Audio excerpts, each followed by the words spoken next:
आज दिनांक 27 जून 2026 को नीलकंठ आश्रम, इस तरफ देखें, ये आश्रम बना हुआ है। घनघोर जंगल है ये पूरा का पूरा, और इस जंगल में सबसे अद्भुत, कल्पना कीजिए, ये माँ नर्मदा हैं।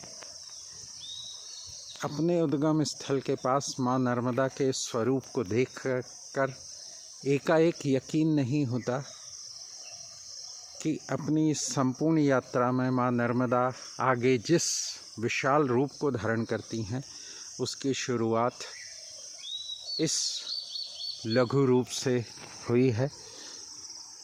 अद्भुत, देखकर मन प्रसन्न हो जाता है कि नर्मदा परिक्रमा के अलावा इतने कठिन जगहों पर हम शायद ही कभी आ पाते।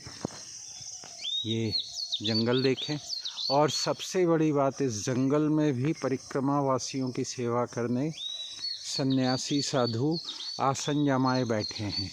आप इतने घनघोर जंगल में भी इस भाव से निश्चिंत होकर आते हैं कि यहाँ पर कोई न कोई आपकी परवाह करने वाले, कोई न कोई आपके लिए व्यवस्था करने वाले लोग मौजूद होंगे।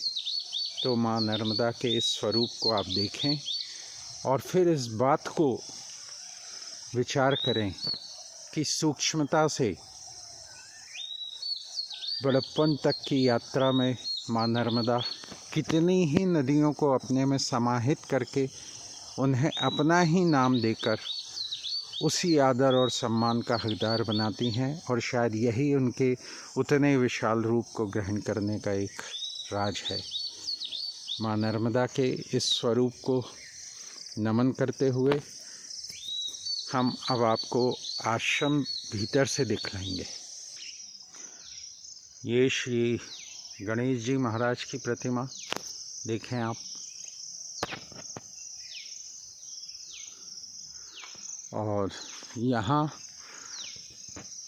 संत श्री चेतन जी गिरी महाराज, जो 2021 में ब्रह्मलीन हो चुके हैं, इन्होंने परिक्रमा वासियों के लिए ये पूरी व्यवस्थाएं बनाई हैं।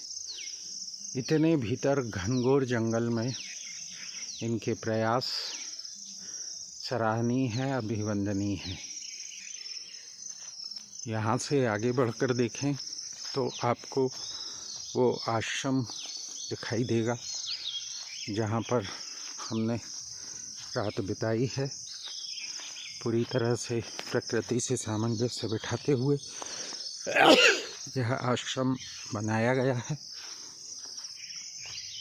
इस क्षेत्र में काफ़ी ठंडक भी है, और आप देखें तो बाबा जी पूजन करते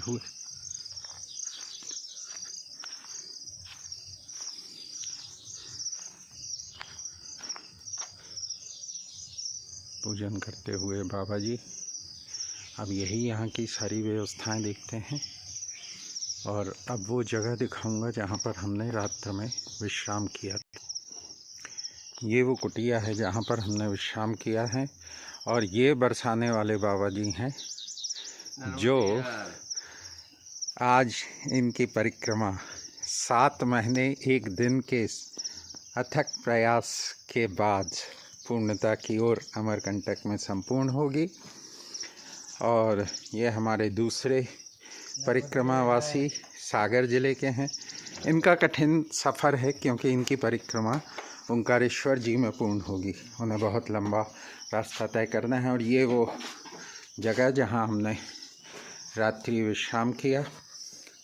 तो निश्चित रूप से बाबा जी के इन प्रयासों के कारण ही हम लोगों की यात्राएं सफल होती हैं। और नाशपाती का झाड़ देखिए, इस एरिया में नाशपाती बहुत बड़ी मात्रा में फलती है।